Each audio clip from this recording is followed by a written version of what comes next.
Hey families, so this is standard 3085 and it's about cumulative, associative, and distributive property. And scholars in general, they don't really struggle with this standard, but they struggle within this standard, especially when it comes to associative property. So we're going to talk about like how scholars find that. So let's say the question, which expression is equivalent to 2 times 6 times 4?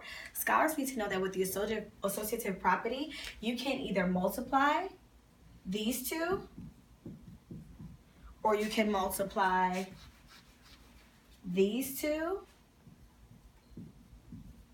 or you can multiply these two, and still get the same answer.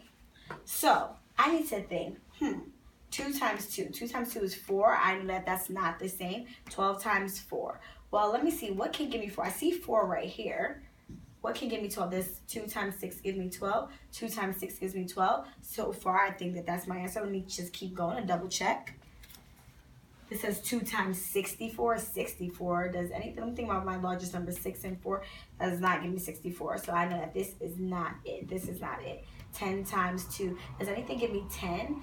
2 times 10 is 12. 2 times 4 is 8. So nothing gives me 10. 6 plus 4 gives me 10, but I know that I'm multiplying. This is incorrect. So my answer was 12 times 4, because that is the same thing as saying 2 times 6 times 4, 12 times 4. So scholars need to be able to see that with the associative property that it doesn't matter which way you multiply it, because it's still going to give you the same answer. I can multiply these two, I can multiply these two, I can multiply these two, I can multiply these two, and still get the same answer as long as you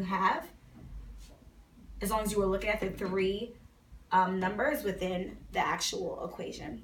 Or if there's ever 4, there could be 4 numbers. 2 times 3 times 4 times 6. I know that I can go 6 times 4 times 6 is still the same thing. And so forth.